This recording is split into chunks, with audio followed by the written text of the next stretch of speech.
थोड़ा जल्दी जल्दी पानी निकालो, देखो कैसे घर के अंदर पानी भर गया है। जितना निकाले उतना कम है। जब तक ये बारिश नहीं रुकेगी तब तक घर से पानी खत्म नहीं होगा। बारिश की वजह से छत से कब से पानी टपक रहा है। पांचों बहुएं टपक रहे लगातार पानी की वजह से काफी परेशान होती हैं।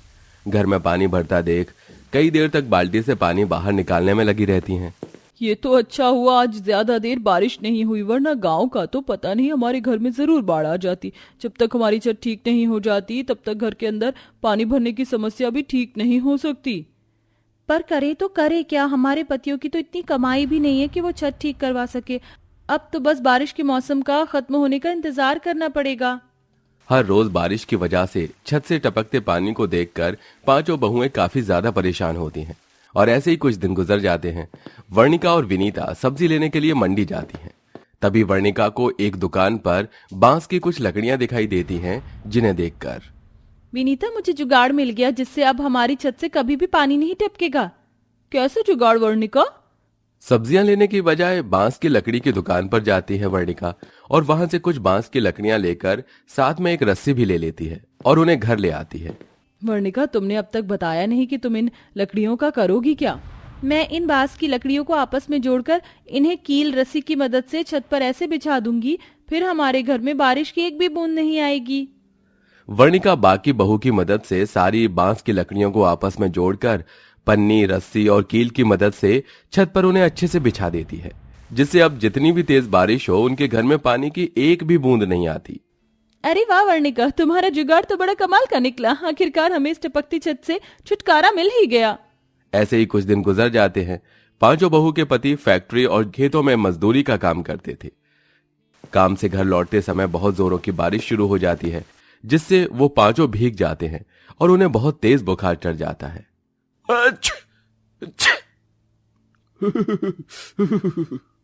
हे भगवान, इन्हें तो बहुत तेज बुखार हो गया है। कैसे कपकपा रहे हैं। मैं इनके लिए जल्दी से काढ़ा बनाकर लाती हूँ। काढ़ा पीने के बाद ये लोग ठीक तो हो जाएंगे, लेकिन अगर फिर से बारिश में भीगे तो इनकी तबीयत फिर से खराब हो सकती है। काश हमारे पतियों के पास रेनकोट होता तो उन्हें इस तरह बारिश के मौसम में परेशानी नहीं होती। बारिश के मौसम में रेनकोट के दाम काफी ज्यादा बढ़ जाते हैं, जिसके चलते पांचों पत्नियां अपने पतियों के लिए चाहकर भी रेनकोट नहीं खरीद सकती। और ऐसे ही कुछ दिन गुजर जाते हैं। विनीता हर रोज की तरह अपने आंगन की झाड़ू लगा रही होती है। तभी वो एक आदमी को देखती है जो बारिश से बचने के लिए सिर पर पन्नी ओढ़कर जा रहा होता है, जिसे देख विनीता के दिमाग में एक जुगाड़ आता है और अब वो आसपास से ढेर सारी मोटी मोटी पन्नियों को इकट्ठा करके सिलाई मशीन की मदद से उन्हें आपस में जोड़कर सिलती है। विनीता, ये तुम क्या कर रही हो? इन पन्नी को क्यों सिल रही हो? तुम बस देखती जाओ मैं इन पन्नियों की मदद से क्या बनाने वाली हूँ। कुछ घंटे में विनीता पन्नियों की मदद से पांचों के लिए रेनकोट बनाकर तैयार कर देती है, जिसे पहनकर उनके पति जैसे ही बारिश में जाते हैं तो वो बिल्कुल भी नहीं भीगते। अरे, इन्हें पहनकर तो हम बिल्कुल भी बारिश में नहीं भीग रहे हैं। अब हम आराम से काम कर सकते हैं। विनीता, तुम्हारा जुगाड़ तो मेरे जुगाड़ से भी ज्यादा बढ़िया था। तुम्हारे जुगाड़ की वजह से अब हमारे पति कभी भी बारिश में बीमार नहीं होंगे। बारिश के मौसम में अक्सर पांचों बहुएं ऐसे ही छोटे मोटे जुगाड़ से बारिश में होने वाली छोटी मोटी परेशानियों को हल कर देती थी। सुबह से दोपहर हो गई, लेकिन ये बारिश तो रुकने का नाम ही नहीं ले रही है। अब जब तक ये बारिश रुक नहीं जाती तो हम बाहर कैसे जाएंगे? घर में एक छाता था, वो भी टूट गया। अब तो बिना छाते के घर से बाहर निकलना नामुमकिन है। बारिश होने की वजह से पांचों बहुएं ज्यादातर अपने बाहर के काम नहीं कर पाती थीं, जिससे उन्हें काफी परेशानी होती थी। ऐसे ही एक दिन पांचों बहू के घर के बाहर एक केले के ठेले वाला आता है, जिसे देखकर पांचों बहुएं केले लेने के लिए उसके पास जाती हैं। अरे, आपके पास तो केले के पत्ते भी हैं। मैंने सुना है केले के पत्ते की सब्जी काफी अच्छी बनती है। क्यों ना आज हम यही बनाएं? अलका ढेर सारे केले के पत्ते ले लेती है। केले के पत्ते काफी ज्यादा मजबूत और बड़े होते हैं, जिसे देखकर निधि कुछ सोचने लगती है। अलका शाम को जैसे ही सब्जी बनाने के लिए केले के पत्तों को काट रही होती है कि तभी निधि, रुक जाओ अलका, इन पत्तों को मत काटो, ये हमारे बहुत काम आ सकते हैं। ये सब्जी बनाने के अलावा हमारे किस काम आ सकते हैं? क्या तुम इन्हें पहनकर झिंगा लाला डांस करने वाली हो? अलका की बात सुनकर बाकी की चारों बहुएं हंसने लगती हैं। निधि अलका से केले के पत्तों को लेकर सुई धागे की मदद से एक एक करके उन्हें आपस में जोड़ लेती है और घर में बची बांस की लकड़ियों को छोटे आकार में काट कर उन पत्तों में लगा देती है। बांस और केले के पत्ते की मदद से एक बहुत मजबूत और सुंदर छाता बनकर तैयार हो जाता है, जिसे देखकर बाकी की चारों बहुएं हैरान रह जाती हैं। हम तो कभी सोच भी नहीं सकते थे कि बांस बस और केले का पत्ते का छत भी बन सकता है। चाहे कितनी भी बारिश क्यों ना हो, हमें इन छातों का इस्तेमाल करके आसानी से बाहर जा सकते हैं। पांचों बहू को अब जब भी कहीं बाहर जाना होता था तो वो बारिश में इसी छाते को लेकर जाती हैं। निधि के जुगाड़ से घर में सभी को फायदा होता है और ऐसे ही कुछ वक्त और गुजर जाता है। हे भगवान, ये क्या! मैं तो खिड़की बंद करना भूल गई थी। बारिश के पानी की वजह से सारा चूल्हा गीला हो गया। अब मैं खाना कैसे बनाऊं? गीली मिट्टी के चूल्हे को देख देख कर योगिता काफी देर तक सोच में पड़ी रहती है। अचानक योगिता को एक जुगाड़ सूझता है। योगिता जल्दी से घर के कोने में रखे कुछ ईंटों को लेती है और उन्हें एक पर एक रखकर उसके अंदर लकड़ियां जलाकर डाल देती है और अब आराम से ईंट के चूल्हे पर खाना बनाती है। चलो, अब बार बार मिट्टी का चूल्हा बनाने की टेंशन खत्म हुई।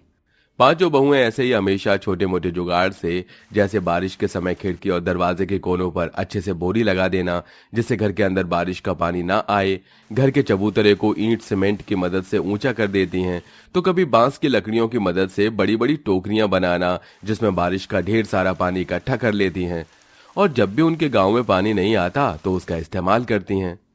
4 दिन हो गए लेकिन ये बारिश तो रुकने का नाम ही नहीं ले रही। अगर ऐसे ही बारिश होती रही तो कहीं हमारे गांव में बाढ़ की समस्या ना आ जाए। गांव में कई जगहों में पानी भर गया। ऐसे में गांव के लोगों को काफी परेशानी हो रही है। अगर गांव में बाढ़ आ गई तो हम लोग बाहर कैसे जाएंगे? हमने जिस तरह बांस की टोकरियां बनाई हैं वैसे ही हम बांस की नाव भी बना सकते हैं। अगर कल को गांव में बाढ़ आ जाती है तो हम नाव की मदद से इस बाढ़ से बच सकते हैं। अलका का जुगाड़ सभी को पसंद आता है, जिसके बाद अब पांचों बहुएं मिलकर एक साथ बांस की लकड़ियों को काटती हैं और एक एक कर उनसे 4 से 5 नाव तैयार कर देती हैं। कुछ दिनों में गांव के अंदर बारिश की वजह से बाढ़ आ जाती है और हर कोई बाढ़ में डूब रहा होता है। वहीं पांचों जुगाड़ू बहुएं अपने पतियों के साथ उस बांस की नाव में बैठकर आसपास मौजूद लोगों की बाढ़ में डूबने से बचाने की उनकी मदद कर रही हैं। अरे बहन जी, भाई साहब, आपका बहुत बहुत शुक्रिया। आज अगर आप लोग नहीं होते तो मैं और मेरा परिवार तो इस बाढ़ के पानी में डूबकर मर ही जाते। आपने मेरे और मेरे बच्चे की जान बचाकर हम पर बहुत बड़ा उपकार किया है। मैं आपका एहसान कैसे चुकाऊं? पांचों बहुएं अपने पति के साथ मिलकर कई लोगों को बाढ़ से बचाकर एक सुरक्षित जगह पर ले जाती हैं, जहां रेस्क्यू टीम उनकी मदद करती है। कुछ दिनों में बारिश कम होने की वजह से बाढ़ का पानी भी अपने आप कम होने लगता है और सबका जीवन बिल्कुल पहले की तरह होने लगता है। वहीं पांचों बहुओं को उनके इस जुगाड़ और लोगों की मदद करने पर सरकार की तरफ से इनाम भी मिलता है। आज तुम पांचों की वजह से हमें इतना गर्व महसूस हो रहा है। तुम पांचों की जुगाड़ ने हमेशा हमें इस बारिश से बचाया है। तुम सही मायने में जुगाड़ू बहुएं हो। गांव के लोग सरकार और अपने पतियों से इतनी तारीफ सुनकर पांचों बहुएं काफी खुश होती हैं, जिसके बाद अब वो गांव में रहने वाले कई लोगों को बारिश और बाढ़ के पानी से बचाने के लिए तरह तरह के जुगाड़ बताती हैं। इसी के साथ सरकार से मिले इनाम के तौर पर पैसों से वो अपनी आर्थिक स्थिति को भी ठीक करती हैं। साथ ही हमेशा अपने जुगाड़ की मदद से कई लोगों की मदद भी करती हैं।